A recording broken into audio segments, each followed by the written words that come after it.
Bueno, buenos días. Vamos a dar inicio a la sesión clínica del día de hoy. Mi nombre es la doctora Daniela Robles Rodríguez. Yo soy residente de segundo año en alergia e inmunología clínica y el día de hoy vamos a revisar un caso clínico correspondiente al mes de septiembre que pues le toca al servicio de inmunología. Agradezco a la doctora María del Carmen Zárate Hernández por su asesoría para la realización de esta presentación. Vamos a empezar identificando a nuestro paciente. Es un niño de 7 años con 10 meses, cuyas iniciales del nombre son DEDG. El lugar de nacimiento y de residencia pues es Monterrey, Nuevo León. Se dedica a ser estudiante, actualmente está en segundo de primaria y el interrogatorio fue indirecto a través de la madre. El motivo, bueno, la persona que lo refirió con nosotros fue el hematólogo pediatra, quien está a cargo de él actualmente en cuanto a su tratamiento. En cuanto a sus antecedentes no patológicos, él refiere una historia de vacunas completas, sin embargo no se corrobora la cartilla de vacunación.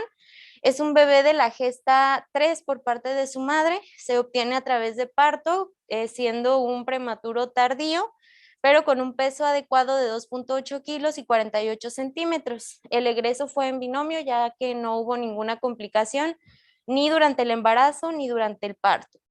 La onfalorexis de este paciente fue aproximadamente a los 5 días. Él recibió seno materno exclusivo durante 3 meses y posterior a este tiempo estuvo con alimentación mixta, tanto con seno materno como con fórmula, iniciando la alimentación complementaria a los 4 meses.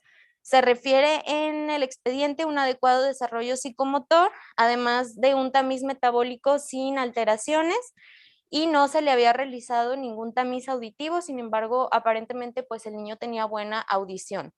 Su vivienda era urbana, tenía servicios básicos completos, no contaba con la presencia de mascotas y en cuanto al clima, él tenía aire lavado al cual se le daba mantenimiento semanal aparentemente referido por la madre. Cohabita con 4 personas, con habitación compartida con su hermano y con un colchón de 6 meses de uso, aseo de sábanas y cortinas 2 veces por semana. En cuanto a sus antecedentes heredofamiliares, él contaba con carga genética materna para diabetes mellitus tipo 2 y por parte de la línea materna línea paterna, tenía antecedentes de cáncer, sobre todo de cáncer gástrico. Además de esto, él cuenta con la presencia de una media hermana mayor de 17 años, la cual tiene diagnóstico de síndrome Down, y un hermano menor de 5 años aparentemente sano. Algo importante es que él tenía el antecedente de un hermano fallecido a los 4 años, que era pues el inmediato más grande que él, debido a complicaciones pulmonares, al cual se le dio el diagnóstico de síndrome de hiper-IgM. Entonces es una bandera roja considerar en el padecimiento de este paciente.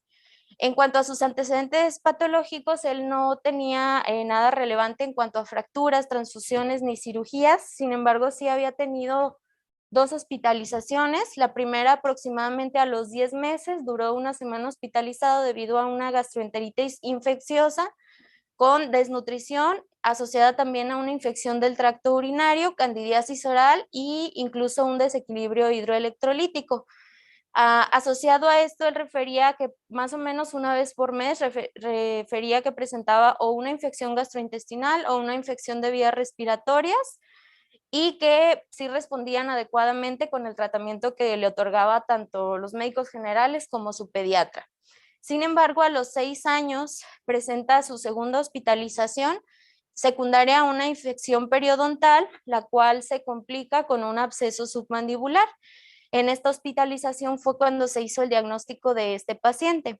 En cuanto al principio y evolución del padecimiento, esto fue en la hospitalización del absceso submandibular. Él inició a los 6 años, 7 meses aproximadamente con la presencia de úlceras orales, las cuales habían recibido múltiples tratamientos, tanto con antibióticos o tratamientos tópicos, y tenía mejoría parcial, mejoraba el dolor, pero realmente estas úlceras no se quitaban. 2 semanas después presenta edema en mejilla derecha y fue tratada por medio de un antibiótico, clindamicina, y también de miconazol tópico, con lo cual presenta mejoría progresivamente. Sin embargo, 2 semanas después, cuando cumple 6 años, 8 meses, el edema de esta mejilla se vuelve a aumentar de manera pues abrupta, presentando también fiebre de 38.5 grados centígrados y además el edema ya se acompaña de dolor, eritema e incluso anorexia debido a la incapacidad de poder pues comer por el dolor. Entonces, los padres lo llevan al hospital materno infantil donde se decide hospitalizar, se le realiza una tomografía axial computada en donde se reporta una celulitis en la región mandibular derecha acompañada de adenopatías submandibulares.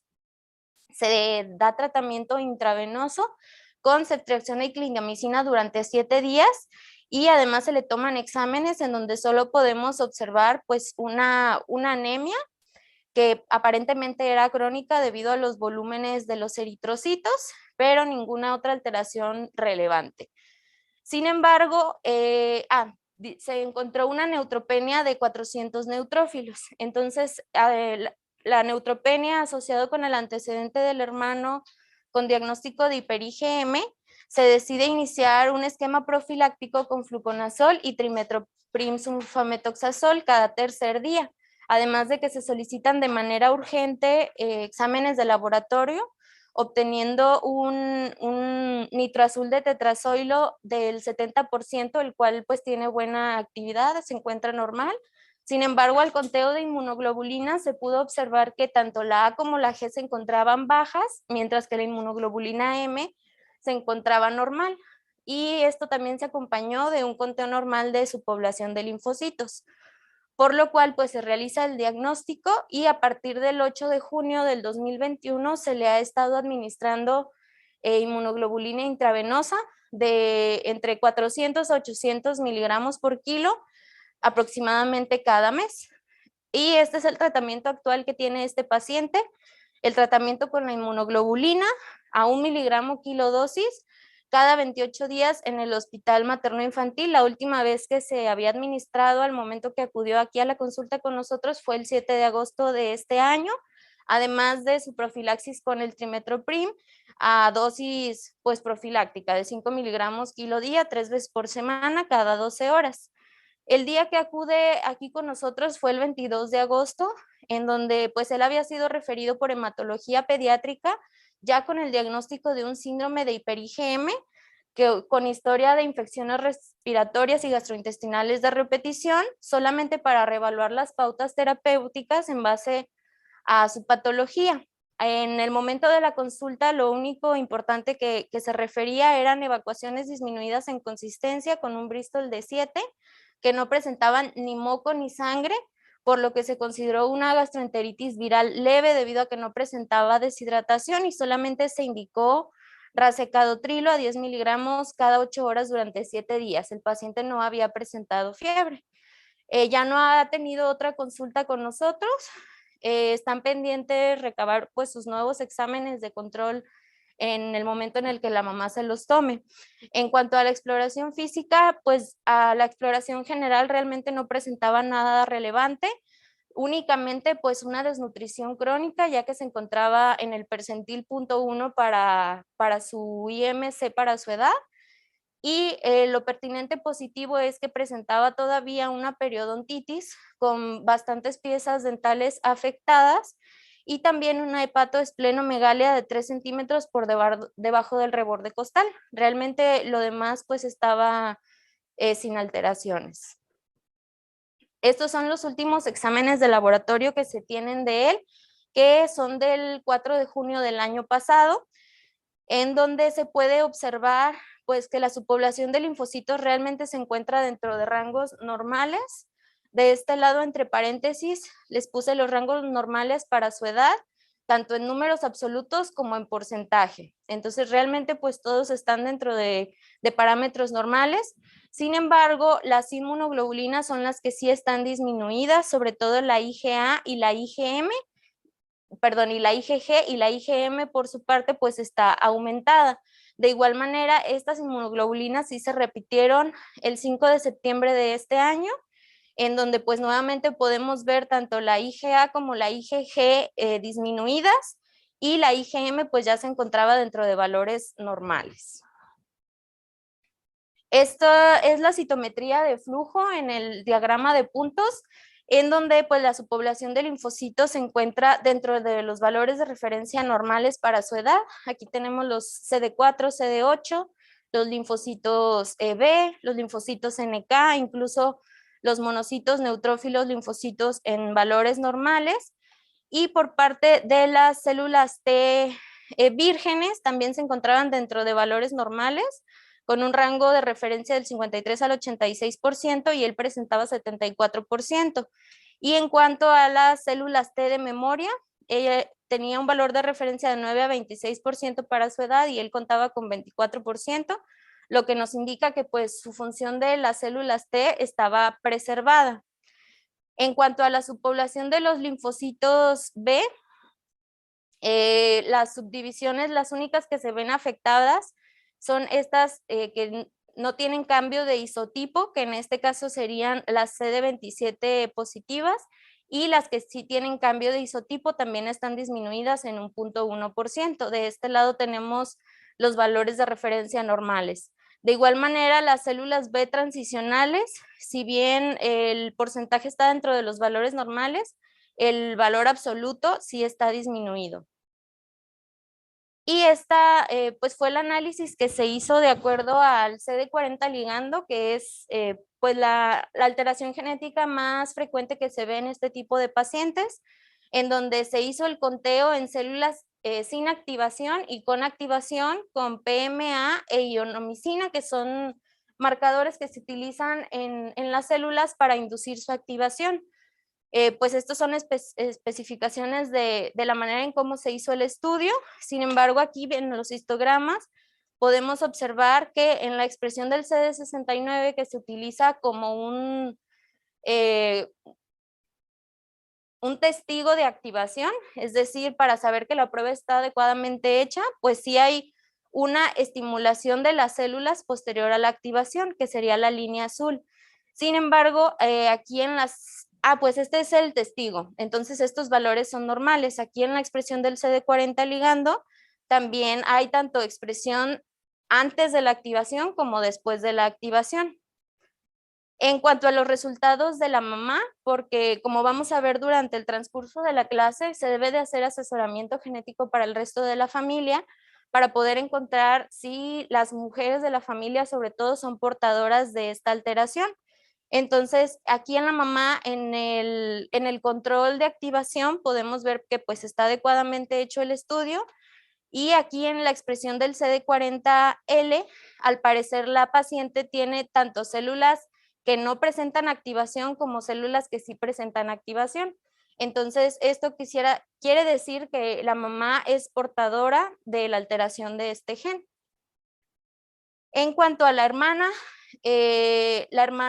menor, también el marcador de activación pues está normal, está bien hecho el estudio.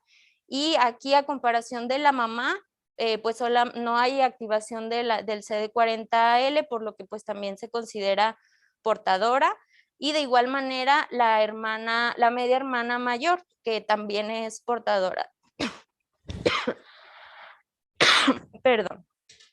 Y esta es la citometría de flujo, los histogramas del paciente, en donde el marcador de activación pues está adecuadamente hecho, y aquí como podemos ver no hay activación de las células posterior a la aplicación de estos marcadores. Entonces pues el paciente se considera positivo a una alteración en el CD40 ligando. Entonces vamos a revisar en relación a este paciente el tema de síndrome de hiper-IgM, en donde vamos a ver que la mayor alteración va a ser dentro de las células B, en donde ellas no van a poder hacer el cambio de clase de sus anticuerpos. Es decir, recordemos que las inmunoglobulinas M son las primeras que se producen antes de esta activación a través de los linfocitos T, por lo que son las únicas que se van a producir. Sin embargo, cuando esta alteración está presente, o sea que los linfocitos B no se pueden estimular con los linfocitos T, pues no se va a poder llevar a cabo el cambio de isotipo hacia inmunoglobulina A, G, D y E.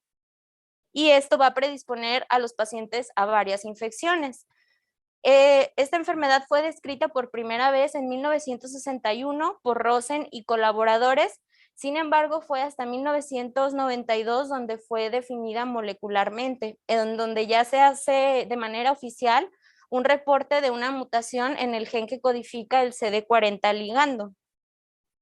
Entonces es una enfermedad que pues no tiene tanto tiempo de su descripción. La prevalencia de esta enfermedad va a variar de acuerdo a las diferentes etnias en todo el mundo. Se estima que hay aproximadamente un afectado por cada 1.000.000 de nacimientos vivos. Estas estadísticas son desde el 84 al 93. Es un poco antiguo, sin embargo, la frecuencia estimada de esta deficiencia de CD40 ligando en hombres es de dos hombres por cada 1.000.000 de habitantes. De manera mundial, todas las formas de inmunoglobulina M, como vamos a ver más adelante, en total son 6, van a constituir del 0.3 al 2.9% de todos los pacientes que tengan errores innatos del metabolismo. Esta epidemiología fue sacada de la Sociedad de Inmunodeficiencias Latinoamericana, en donde se estudiaron a 58 pacientes que pertenecían a 51 familias, de los cuales pues la mayoría eran de género masculino, y los defectos moleculares que fueron identificados solamente en 37 pacientes, siendo el CD40 ligando el de mayor frecuencia en 35 pacientes, y el segundo más frecuente fue la deficiencia de A y D, que es una citidina-desaminasa, en 2 pacientes solamente. En estos pacientes de Latinoamérica, las infecciones de tracto respiratorio fueron la manifestación más frecuente. Y como podemos ver en esta gráfica de pastel, pues el país que tiene mayor porcentaje de diagnósticos reportados es Brasil, con casi un 60%. Sin embargo, aquí podemos ver también un porcentaje que ha reportado México, en donde la doctora Carmen pues ha sido partícipe de esto. En cuanto a la definición de esta enfermedad, se va a definir como una inmunodeficiencia primaria rara que va a ser caracterizada por unos niveles bajos o ausentes de inmunoglobulina A, de inmunoglobulina G y de inmunoglobulina E, y puede haber niveles elevados o incluso normales de IgM. Esta patología también se conoce como parte de las deficiencias de la recombinación y de cambios de clase de inmunoglobulinas, que vamos a ver en el transcurso de la presentación con las siglas CSR por su nombre en inglés. Esta enfermedad se va a caracterizar por una proliferación mitógena normal, es decir, la cantidad de células absolutas va a estar conservada. La citotoxicidad de células NK y de células T se va a ver afectada porque no va a haber esta coestimulación con las células B, y las respuestas específicas a antígenos pueden estar disminuidas o ausentes. Además, se ha visto que también se ve alterada la explosión oxidativa tanto en los neutrófilos como en los macrófagos. Esta afectación generalmente se va a desarrollar en la infancia, afectando a más del 50% de los hombres, y estos van a desarrollar síntomas aproximadamente al año, y a la edad de 4 años, más del 90% ya van a presentar algún síntoma. Las afectaciones más comunes van a ser a nivel pulmonar, gastrointestinal, que pueden ser tanto infecciosas como no infecciosas, y asociado a esto también se va a observar desórdenes autoinmunes, anormalidades hematológicas y también linfoproliferación y malignidad. En cuanto a la genética, la afectación más frecuente, que es la del CD40 ligando, se va a transmitir de manera ligada al X. Esto quiere decir que un padre afectado que tiene el gen mutado va a transmitir el gen al total de sus hijas, sin embargo, no lo va a poder transmitir a sus hijos varones debido a que pues no transmite su gen X. El gen X de los varones viene por parte de la madre. Sin embargo, cuando la madre es portadora y el padre es sano, la madre tiene un 25% de probabilidad de pasárselo a sus hijas femeninas, y si se lo pasa a sus hijos varones, pues van a estar afectados porque pues el papá es el que va a transmitir el gen Y. Sin embargo, el gen X siempre va a venir de la madre, tiene un 50% de probabilidad de heredar el gen afectado. Sin embargo, también se han descrito que esta enfermedad se puede transmitir por herencia autosómica recesiva. Sin embargo, cuando hay afectación de otro tipo de genes, y se han notificado casos mucho menos frecuentes de este tipo de herencia en los pacientes. Incluso también se ha visto herencia autosómica dominante, como lo vamos a ver en las siguientes tablas. Cuando es ligado al X va a ser el más importante, ya que va a representar alrededor del 65 hasta el 70% de todos los casos. Y como les había comentado, hay 6 tipos de hiper-IgM. En el hiper-IgM1, este va a estar caracterizado por afectación en el CD40 ligando. Se va a ver heredado de manera ligada a X y va a representar la mayoría de los pacientes. Por parte del hiper-IgM de tipo 2, se va a presentar aproximadamente en un 15% de los pacientes y este característicamente va a tener una herencia autosómica recesiva. Las mutaciones que se van a presentar en este hiper-IgM2 van a ser mutaciones en el gen de la citidindesaminasa, y esta citidindesaminasa es la que va a formar parte de la cascada de activación de los linfocitos B y también va a estar implicada en el cambio del isotipo de las inmunoglobulinas, la hipermutación somática y también en la formación de los centros germinales. Por parte del hiper-IgM de tipo 3, este va a abarcar aproximadamente menos del 5% de las mutaciones del gen que se va a codificar para el CD40, que va a estar en la superficie de los linfocitos B, y este va a ser imprescindible para su desarrollo, su crecimiento y también su diferenciación. Se han descrito otras formas menos comunes, por ejemplo, el hiper-IgM4, cuyos mecanismos moleculares son aún desconocidos. Sin embargo, ya se han descrito algunos genes que pueden englobarse dentro de este grupo, como lo vamos a ver más adelante. Por parte del hiper-IgM5, las mutaciones en este grupo de enfermedad van a verse afectadas por una alteración en el gen de uracilo ADN glucosilasa.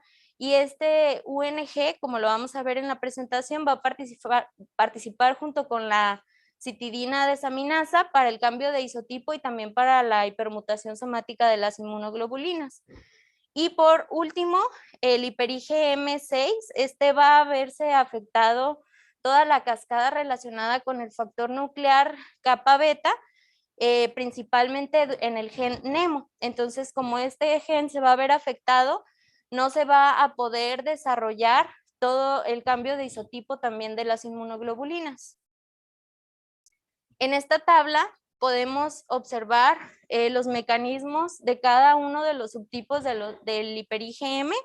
En el hiper-IgM1, como ya se los había comentado, va a ser el más frecuente y va a estar alterado el CD40 ligando. Entonces, como esta interacción con el linfocito B se va a ver afectada, el recambio y el cambio de clase de las inmunoglobulinas pues va a alterarse y no se va a ver la mutación a otro tipo de inmunoglobulinas. En esta tabla también algo importante que vamos a observar es que no todos los grupos de hiper-IgM van a ser candidatos al trasplante de médula ósea. En este caso, los únicos que podrían verse beneficiados de esta van a ser el hiper-IgM1 y el hiper-IgM3, en donde pues esta interacción de CD40 con el CD40 ligando es la que puede mejorar. Sin embargo, todos los demás tipos de hiper-IgM pueden verse beneficiados de la administración de inmunoglobulina. Y las manifestaciones clínicas vamos a ir viéndolas más adelante. Entonces, esta imagen es muy fácil de entender, donde podemos ver que el CD40 ligando va a formar parte de la superficie de los linfocitos T activados, pero también puede formar parte en menor proporción de los linfocitos TCD8, de los mastocitos, de los basófilos y de las plaquetas.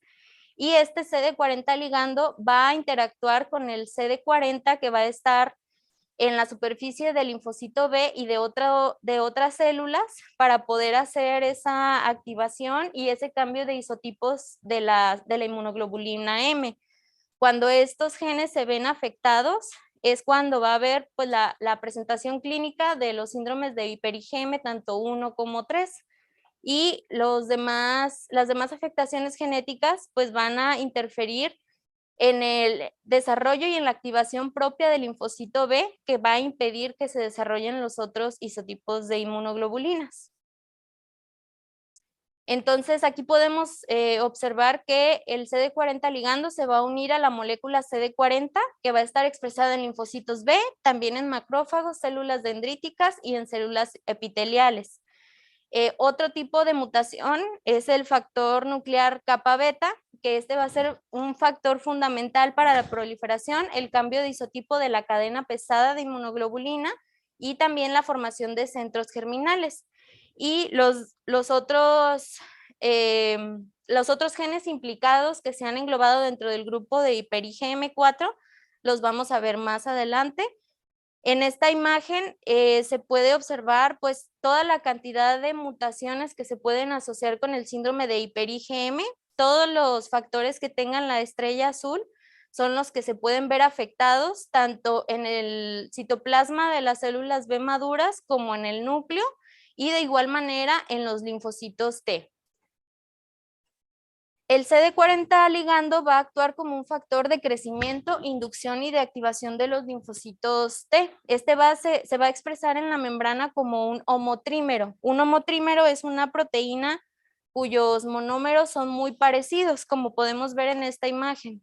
Este verde es un monómero, el verde de atrás es otro monómero y el moradito es otro monómero. Y como podemos ver, la estructura es muy similar. Este CD40 ligando va a estar compuesto por 261 aminoácidos y va a constar de una región citoplasmática corta, una región transmembrana y una región extracelular que va a ser mucho más larga para poder hacer esta activación. Este CD40 ligando va a pertenecer a la familia de los receptores del factor de necrosis tumoral y se va a codificar en el cromosoma X, en el caso de una mutación de CD40 ligando, en el brazo largo, en la región 2, en la base 6 y subbase 3, en 5 exones respectivamente. Y bueno, en esta otra tabla vamos a observar las presentaciones clínicas características de cada una de las mutaciones genéticas. Cuando hay mutación en el CD40 ligando, en el CD40, en el gen NEMO o también en esta otra APDS, que esta tiene una herencia autosómica dominante, vamos a observar principalmente infecciones por bacterias oportunistas, como Pneumocystis jirovecii, Cryptosporidium, Giardia, entre otros. En el caso de los endotipos que presentan linfadenopatía, va a ser la presentación de la mutación de la citidindesaminasa, también del uracilo ADN glicosilasa y también del APDS. En cuanto a los que con mayor frecuencia van a presentar autoinmunidad, van a ser los de la citidindesaminasa, en donde se puede presentar por medio de una anemia hemolítica autoinmune, también de una trombocitopenia, incluso pueden llegar a desarrollar síntomas relacionados a lupus y a hepatitis autoinmune. Y en cuanto a las alteraciones que van a presentar con mayor frecuencia malignidad o cáncer, van a ser las alteraciones genéticas en PMS2, en MSH6 y también en el gen AT. Y en esta, en esta otra tabla vamos a ver las presentaciones, pero de manera en los exámenes clínicos. En el CD40 ligando, que es el más frecuente, vamos a poder observar que la IgM va a estar elevada o puede estar normal, mientras que la IgG y la IgA pueden estar bajas o ausentes, y únicamente de manera rara cuando la IgM esté baja va a tener la IgE normal, la IgA, perdón. En cuanto a los marcadores de las células B, la mayoría van a estar normales y solo en las mutaciones que son mucho más raras van a presentarse en cantidad disminuida. También la mutación, hipermutación somática, perdón, se va a presentar de manera disminuida en las alteraciones más frecuentes como CD40 ligando y CD40, mientras que en las demás puede presentarse normal. Y las biopsias de los ganglios linfáticos, la mayoría van a estar normales, sin embargo, sí va a haber algunos en donde puede haber ganglios linfáticos reactivos debido a esta sobreactivación de los centros germinales, sobre todo en las alteraciones del uracilo ADN glicosilasa y de la citidindesaminasa. Y ya específicamente las manifestaciones sinopulmonares más frecuentes que se van a observar van a ser la neumonía en un 81%, infecciones de vías respiratorias superiores en un 49%, puede haber también otitis media en un 43% y sinusitis en un 43%. En cuanto a las manifestaciones gastrointestinales que se puede observar, vamos a poder observar la diarrea recurrente o prolongada, que puede ser tanto infecciosa como no infecciosa, y puede presentarse también proctitis, úlceras orales, estomatitis, gingivitis, úlceras perianales e incluso colangitis esclerosante, que si esta enfermedad se deja cronificar, puede desarrollarse una enfermedad maligna. Y las hepatitis crónicas van a ser las más representativas de este sistema, que se va a ver afectado hasta en un 80%. En cuanto a las alteraciones hematológicas, la neutropenia va a ser común y la anemia y la trombocitopenia van a ser mucho menos frecuentes. En cuanto a las complicaciones neurológicas, aquí lo que vamos a poder observar va a ser sobre todo encefalitis infecciosas. Sin embargo, también pueden desarrollarse convulsiones, confusión o presentar también ataxia a los pacientes. Y de igual manera se va a ver afectado el crecimiento de los pacientes, sobre todo cuando son niños con una falla de medro. Los agentes infecciosos que se van a ver mayormente implicados van a ser las bacterias como la Bartonella, la Salmonella. Por parte de los virus van a ser los virus de la familia herpes, sin embargo también el citomegalovirus, ya que se considera un oportunista. Por parte de los parásitos vamos a tener al Cryptosporidium parvus, a la Yardia lamblia y a la Entamoeba histolítica. Y por parte de los hongos vamos a tener al Pneumocystis jirovecii y al Histoplasma. Estas infecciones se pueden desarrollar desde la infancia o con más frecuencia al segundo año de vida. Y pues va a haber una mayor susceptibilidad a infecciones recurrentes bacterianas y oportunistas. Este es un estudio que se hizo en Irán, en donde se incluyeron a 62 pacientes que tenían el diagnóstico de síndrome de hiper-IgM, en donde se vigilaron sobre todo las complicaciones respiratorias, y como podemos ver, el 52% de ellos tuvieron resultados anormales de las pruebas de función pulmonar. En este caso les hicieron una espirometría. La mayoría presentaban un patrón restrictivo predominante. También se les solicitaron tomografías axiales computadas, en donde los hallazgos anormales fueron vistos hasta en un 85% de los pacientes, y lo que se encontró con más frecuencia fueron adenopatías linfáticas iliares y también infiltrados parailiares. El diagnóstico genético no se confirmó en todos los pacientes, solo de los 62 se pudo observar en 29. Sin embargo, como en el resto de la literatura, el más frecuentemente observado fue el de CD40 ligando con un 72%. La principal causa de mortalidad que se pudo ver en estos pacientes fue la insuficiencia respiratoria con un 38%, y el 50% de estos casos que presentó esta causa de muerte ocurrieron en pacientes que tenían deficiencia de CD40 ligando. Y además se pudo estratificar cuáles manifestaciones respiratorias tenían mayor frecuencia. Aquí podemos ver que la neumonía fue en más de la mitad de los pacientes, la otitis media en un 45%, sinusitis en 33% y bronquiectasias en un 14%.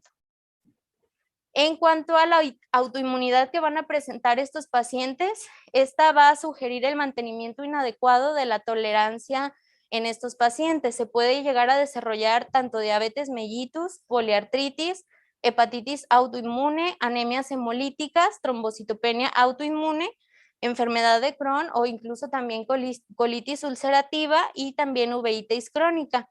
y los pacientes que con mayor frecuencia van a presentar estas alteraciones de autoinmunidad van a ser los que tienen el defecto de la citidindesaminasa. En cuanto a la linfoproliferación, se va a representar a través de un agrandamiento de los nódulos y de hepatoesplenomegalia debido a la sobreactivación de estos centros germinales. Lo que vamos a poder ver más frecuentemente va a ser una hiperplasia en los ganglios linfáticos periféricos, hasta en un 45%, pero también puede haber agrandamiento de los ganglios mesentéricos, mediastínicos, vaso, hígado y amígdalas. Esto va a ser importante porque esto nos puede indicar un aumento en el riesgo para poder desarrollar linfoma.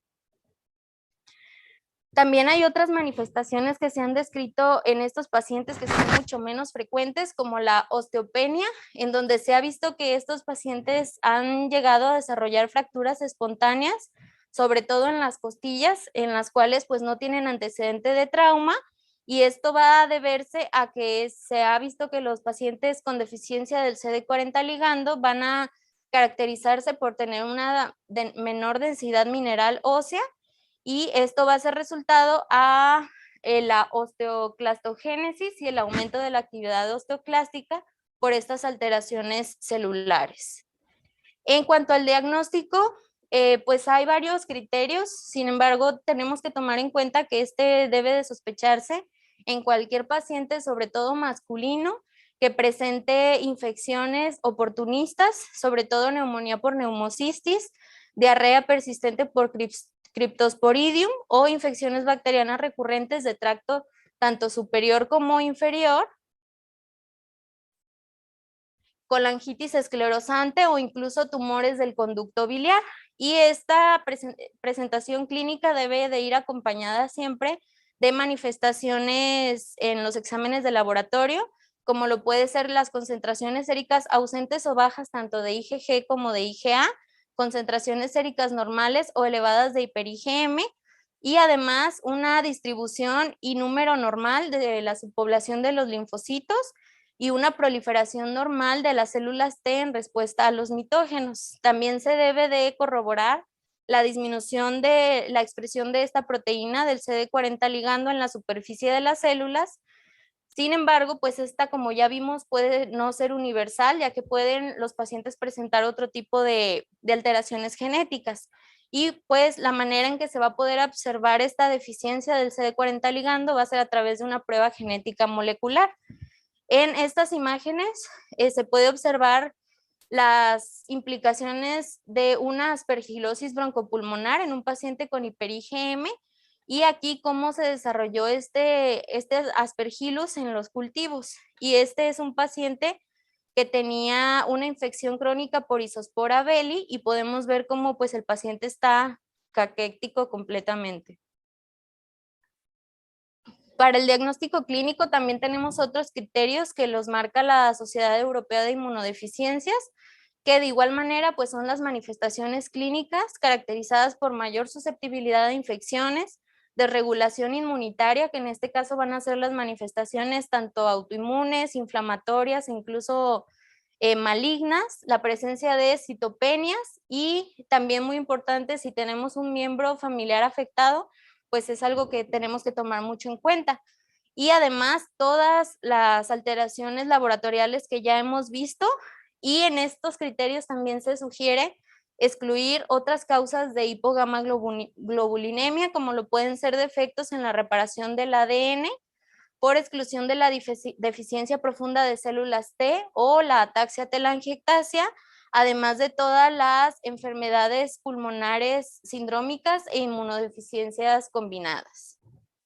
Este es un algoritmo clínico que viene en el libro de Sullivan, que se me hizo muy interesante, en donde nos va diciendo hacia dónde irnos o en qué mutación genética pensar de acuerdo a los niveles laboratoriales. De acuerdo a los niveles de inmunoglobulinas séricas, si están drásticamente afectados, pues tenemos que hacer un conteo del CD27 en las células B para saber si tenemos una cantidad adecuada de células B con cambio de isotipo y sin cambio de isotipo. Y dependiendo de cómo estén estos valores, pues van a ser las mutaciones genéticas a las que más van a verse asociados. y las manifestaciones clínicas pues más importantes. Y de igual manera, si los niveles de inmunoglobulinas no están tan afectados, puede también cuantificarse este CD27 para saber si tienen o no esas células B el cambio de isotipo y también orientarnos hacia otro tipo de alteraciones genéticas y hacia otro tipo de manifestaciones clínicas. En cuanto al diagnóstico genético, este va a realizarse cuando los hallazgos fenotípicos y de laboratorio pues, nos sugieran un síndrome de hiper-IgM. Se puede realizar el test de un solo gen cuando tenemos ya la alta sospecha de una enfermedad, se pide directamente ese gen y este se va a encargar de detectar pequeñas lesiones, inserciones intragénicas e insensación y variantes del sitio de empalme. Y en cuanto al panel multigénico, ahí pues ya se van a incluir, por ejemplo, si pedimos el panel para sospecha de hiper-IgM, nos van a hacer varias mutaciones más comunes del hiper-IgM, como lo va a ser el CD40 ligando, la citidindesaminasa, la variante NEMO, la de uracilo ADN glicosilasa, entre otros. Y si no tenemos nuestra sospecha muy clara, lo ideal es mandar a hacer una secuenciación de exoma y esta la vamos a pedir cuando el fenotipo vaya a ser indistinguible de muchas otras patologías transmitibles que están caracterizadas por inmunodeficiencias. Las pruebas dirigidas a genes requieren que el médico o los alergólogos e inmunólogos determinen cuáles genes sospechan que están involucrados, mientras que las pruebas genómicas no. En este caso, pues la secuenciación completa del exoma. Va a haber algunas otras enfermedades que pueden presentar las mismas manifestaciones clínicas de los pacientes con síndrome de hiper-IgM.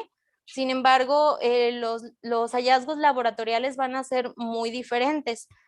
Por ejemplo, en la inmunodeficiencia común variable, en la inmunodeficiencia común combinada severa, donde ya vamos a ver alteraciones a nivel celular y no solo de los anticuerpos, la gamma globulinemia, la displasia ectodérmica, ataxia telangiectasia y también la deficiencia de reparación de desajuste constitucional. Entonces, para poder distinguir todas estas enfermedades del síndrome de hiper-IgM, forzosamente debemos de tener pues exámenes de laboratorio. En cuanto a la prevención para estos pacientes, se sugiere que eviten áreas que puedan tener agua contaminada, sobre todo por Cryptosporidium, como lo son piscinas, lagos, estanques que tienen el agua pues que no se mueve, algunas otras fuentes de agua como ríos, entre otros, y tampoco se aconseja que beban agua no purificada o no filtrada debido al aumento en el riesgo de consumir estos microbios. Y de igual manera, en estos pacientes se sugiere evitar vacunas con organismos vivos debido al aumento del riesgo de infección secundario a estos, como lo son el rotavirus, el sarampión, rubiola, parotiditis, la vacuna de la varicela, la poliomielitis que esté viva atenuada y también la BCG. En cuanto al tratamiento, pues inicialmente va a ser de soporte. Si nuestro paciente está presentando infecciones recurrentes, es tratar las infecciones a través de la terapia antimicrobiana. También se puede utilizar la terapia de reemplazo con inmunoglobulina a las dosis de 400 a 600 miligramos kilo por mes. Sin embargo, esta dosis pues no es estricta, se puede estar moviendo de acuerdo a la respuesta del paciente, pero lo que hay que tener en cuenta con la inmunoglobulina es que nos va a ayudar pues a disminuir la cantidad de infecciones, a disminuir los riesgos de hospitalización. Sin embargo, las manifestaciones tanto autoinflamatorias o autoinmunes no las va a poder controlar. También se sugiere monitoreo de la función hepática como de otros laboratorios que vamos a ver más adelante. En caso de presentar pues neutropenia persistente, se puede utilizar incluso el factor estimulante de la colonia de los granulocitos, algo que se está estudiando sobre todo con terapia génica, pero todavía se están haciendo pruebas en animales, es la terapia agonista del CD40 y del CD40 ligando. Sin embargo, todavía no hay ninguna que esté aprobada para humanos. La terapia inmunosupresora la vamos a utilizar sobre todo en los pacientes con autoinmunidad, siempre y cuando se vigile que no haya un aumento en el riesgo de las infecciones. y los tratamientos que pueden ser potencialmente curativos dependiendo de la alteración genética que estos pacientes presenten, pues va a ser el trasplante de células madre hematopoyéticas y también la terapia génica. En cuanto a la antibiótico terapia, pues es importante la profilaxis para neumocistis carini sobre todo. Se puede utilizar el trimetoprim sulfametoxazol de manera oral, o esta bibliografía marcaba este otro fármaco, pentamidina intravenosa o inhalada, que es un antiparasitario o antifúngico. Sin embargo, no lo encontré en México en ningún lugar. Y en casos severos se puede requerir ciclos largos de antibióticos o antifúngicos de acuerdo a los antibiogramas que se obtengan, por ejemplo, de un paciente hospitalizado. En cuanto al trasplante de células madre hematopoyéticas, este va a ser el único tratamiento que existe actualmente y que puede ser curativo.